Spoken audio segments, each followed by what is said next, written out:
11,000 colony के अंदर एक इलेक्शनी अहम मीटिंग ली जा रही है, इसके लिए मुझे यहाँ बुलाया गया। मैं आप लोग का शुक्रिया अदा करता हूँ। भाइयों और मेरी माँ बहनें, मैं एक बात आपको बोल रहा हूँ कि आप बहुत समझदार लोग हैं। आप लोगों ने बहुत तकलीफ उठा के यहाँ पर आए, और जो तकलीफें आप उठा रहे हैं इसका हल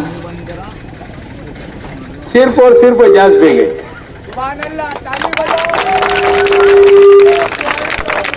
उसकी वजह यह है कि आप लोग जब से यहां पर आए, आप जो इंसानियत की जिंदगी शहर के अंदर गुजारते थे, छोटे मोटे झोपड़े में भले क्यों ना गुजारते थे, कुछ लोगों ने साठ गाड़ करके जमीन खरीदी करके ऐसे लोगों को घर खाली कराकर और यहां पर डाल दिया गया, और यहां पर पूरी सुविधा नहीं दी गई। यहां पर एक स्कूल होना चाहिए था बच्चे लोगों के लिए, तमाम चीज की सहूलत होना चाहिए था, मगर इनको अपना पैसा कमाने की घाई थी। अपने को जो जमीन इन्होंने खरीदा था, ऐसे बहुत सारे लोगों को उन्होंने उठाकर यहां पर डाल दिया। आज हालात इस तरीके से तुम्हारे लोगों की खराब है 11,000 कॉलोनी की, कि मैं समझता हूं कि आप लोगों को यहां पर कोई चीज की सहूलत नहीं है, मगर मैंने 1 करोड़ रुपए का आप पर रोड डाला, और मैं समझता हूं कि वो सेंटर प्रोसेस के अंदर है। मैं आपकी तकलीफ को देखा नहीं। मैंने कमिश्नर साहब को बारहा कहा कि 11,000 कॉलोनी के अंदर एक रोड देना है, वो जो रोड वहां से आता है यहां तक कि एक सीमेंट रोड आपको बन के मिलेगा।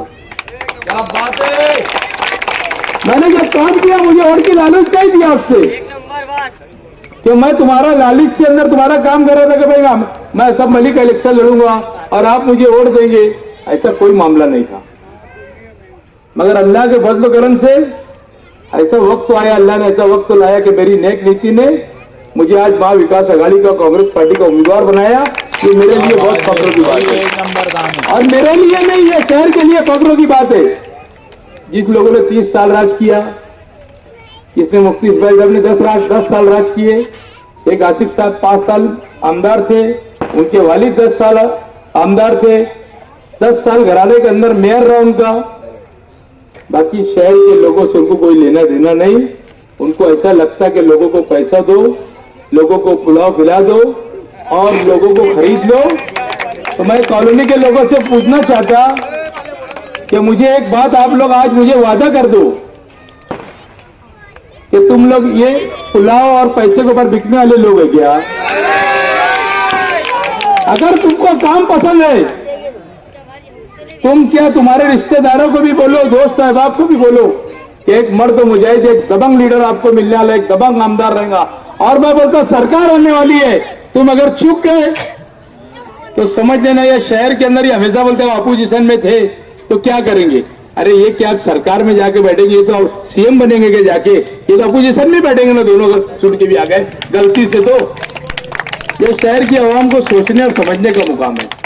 कुछ लोग चम्मच लोग जो है आएंगे तुम्हारे पास क्योंकि उनकी रोटी रोजी चलती, उनको दारू के हस्ते पैसे मिलते, उनको नशा करने के लिए पैसे मिलते, वो तुम्हारे पास आएंगे और तुमको बोलेंगे अरे वो बहुत अच्छे हैं, अरे ये बहुत अच्छा है। तुम ये बोलो कि उनसे अच्छे हम लोग हैं, हमको सब समझता, तू तेरी सफर की दुआ पढ़ बोल रहा। आप लोगों को यही बोलना है। 11,000 कॉलोनी का काम करने की जिम्मेदारी मैं आप लोगों को इतने लोगों में बोल रहा। मैं आमदार बनूं नहीं बनूं, आपकी 11,000 कॉलोनी में जब जब मुझे बुलाए मैं काम के लिए आया और काम किया। और मैं आज बोलता हूं कि आने वाला कल भी जब रहेगा आप लोग मुझे बुलाएंगे, अल्लाह ने चाहा तो मैं आपका भाई, आपका बेटा, ये कॉलोनी के अंदर बराबर आऊंगा। मुझे बहुत दर्द होता है कि आप लोग वहां पर मैं उस दिन जाके देखा, आउटलेट का पानी पूरा, संडास का पानी पूरा घर के आंगन में, वो बेचारे इतना तलमल कर रहे थे, मुझे इतना खराब लगा। मैंने कमिश्नर को जाके बोला, इत्तेफाक से आचार संहिता लग गई। मैं आज तुमको बोलता कि सबसे पहले आउटलेट का जो पानी का जहां जहां मसला है, रोड तो बने गई, इसके बाद आउटलेट का पानी निकाला जाएगा और आउटलेट को पूरा सीधा किया जाएगा। क्या बात है। ये लाइट जल रहा है, मैंने ये लाइट भी मैंने जलाने का वास्ते भेजता, कोई नहीं आता तुम्हारी कॉलोनी के अंदर, तुम्हारे को खरीदने के वास्ते लोग आ गए, एक लाइट जलाने के वास्ते कोई नहीं आता। और मैं आपको बोलता, मैं एजाज बेग बोल रहा है बात कि मैं अल्लाह के फजल करम से कभी किसी का 1 रुपये का गुनहगार नहीं है, किसी का करप्शन नहीं किया, किसी का घर खाली नहीं कराया। आज तो लोग झोपड़पट्टी खाली करके राज कर रहे, अपना सियासी फायदा उठा रहे लोग। मगर आप लोगों को यही बात कहूंगा, आज तो मैं बहुत थका है, मैं रेगुलर 10 बजे से पैदल चल रहा था, 10 बजे से अभी तक के मैं समझता हूँ 2-5 मिनट जब बैठा उसके बाद से आज तक बैठा नहीं, मैं रेगुलर चल रहा था, घर घर हाउस टू हाउस जा रहा था। फिर भी मीटिंग थी आप लोगों को, मुझे आप लोगों ने बुलाया था, शहर बदलाव चाह रहा, शहर बदलाव चाह रहा। अगर एक मिनट आप लोगों को बोल रहा था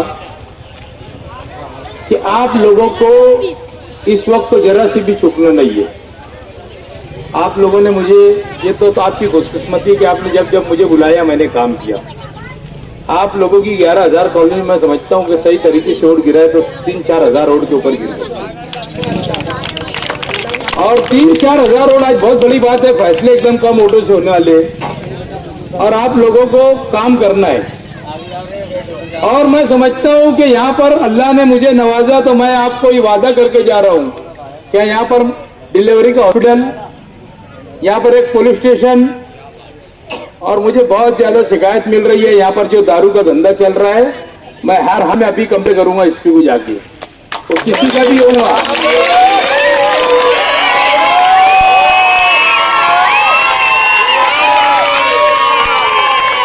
अभी कंप्लेंट करूंगा। ये किसकी पुष्प बनाई में चल रहा है यहाँ पर दारू का धंधा, मैं बर्दाश्त नहीं करूंगा।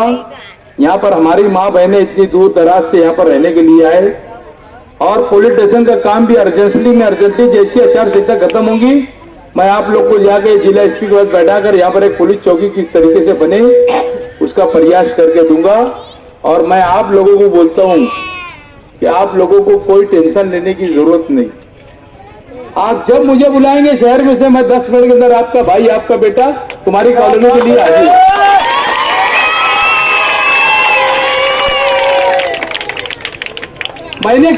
मैं फिर एक बात बोल रहा हूं, लोगों ने आज क्या किया है, कई लोगों को वहां से जमीन के ऊपर से उखाड़ के यहां भेजा और वहां की जमीनों को खरीदा, ये काम करके यहां कॉलोनी के अंदर डाला गया।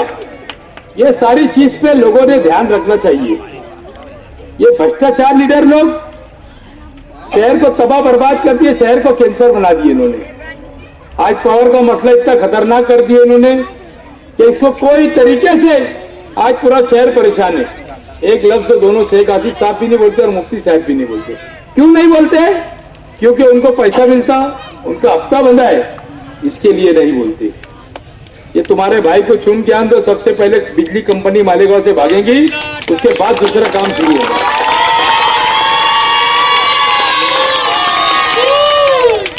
आप लोग बताओ ईमानदारी से कि आपका पहले बिजली का बिल कितना आता था और आप कितना आता ये बताओ मेरे को। पहले 700, 800, 1000 रुपए के आसपास बिल आता था। आज जब से एमपीएसएल कंपनी ये 2000, 2500, 3000 नॉमिनल चलाने वालों का 3-3 हजार रुपया बिल आता, जबकि 600-700 रुपया आता था। इन्होंने शहर को तबाह और बर्बाद कर दिया, शहर की आवाम का एतमाद इन्होंने खो चुका। मगर अपने लोग, कुछ लोग लालच के अंदर चले जाते, 1000-500 रुपए के अंदर बिक जाते, पुलाव खा लेते और उनको उड़ दे देते। जबकि ये चीज खत्म हो गई और एक दिन मैं तुमको बोलता हूं कि तुम मुझे इख्तियार दो, इंशाअल्लाह ताला हर छोटा मोटा गरीब, हर मजदूर भाई, हर कारोबार छोटा मोटा से लेके बड़ा कारोबार करने वाले एजाज बेग से 1 to 1 बात करा करेंगे। मुझे साहब बोलने की जरूरत नहीं। मुझे किसी ने एजाज बोल के भी पुकारा तो मैं उसको तस्लीम करता, मैं बहुत बड़ा आदमी नहीं है, मैं आप लोगों की तरह गरीबी से यहां तक के आया। मैंने तरासन भरा, मैंने अल्हम्दुलिल्लाह गैरेज में काम सीखा, सारी चीज करते करते राखेल की गाड़ी लेके मेरे वालिद के साथ घूमता था। आज अल्लाह ताला ने मेरे घर के अंदर कोई लीडर नहीं था। ये मेरी नेक नीति के ऊपर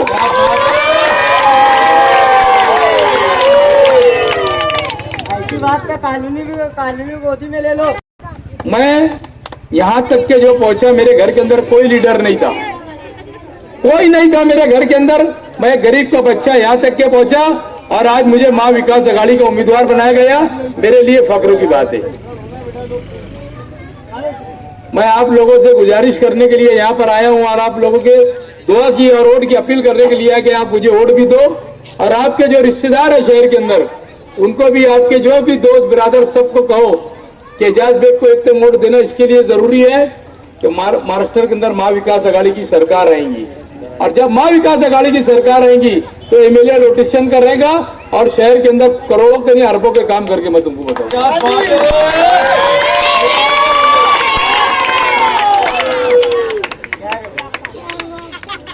और आप बहुत समझदार लोग हैं।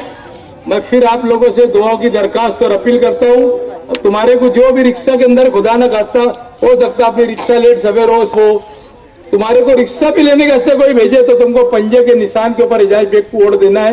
वहां कौन देखने के वास्ते आ रहा? इन्होंने पूरे शहर के साथ धोखा किया। इन्होंने पूरे शहर के साथ धोखा किए, करोड़पति बन गए, अरबोपति बन गए। ये शहर की आवाम को उन्होंने धोखा देकर यहाँ पर भेजे। ये कॉलोनी के लोगों को बदला लेने का वक्त आ गया। जिस तरीके से तुम्हारे को वहां से यहाँ कोंडवाड़े में लाकर डाला गया, मैं तुम्हारे को बोलता हूँ कि ये कॉलोनी की पूरी जिम्मेदारी मैं लेता हूँ। किस तरीके से रोड रास्ते होंगे, किस तरीके से लाइट का इंतजाम होगा, तुम सुकून से किस तरीके से रहेंगे, या दवा खाने का इंतजाम कैसे रहेगा, या स्कूल कैसी होगी, सारी चीज की जिम्मेदारी आज मैं लेके जा रहा हूँ। अल्लाह ने मुझे नवाजा तो इस कॉलोनी का नक्शा बनने का काम ये एजाज बेग करेगा। अगर आप अपने बच्चों का भविष्य देखना चाहते, अरे इतने गिरे लीडर है यहाँ के कि बच्चों की खिचड़ी भी खा ले रहे, ये खा ले रहे बोलो।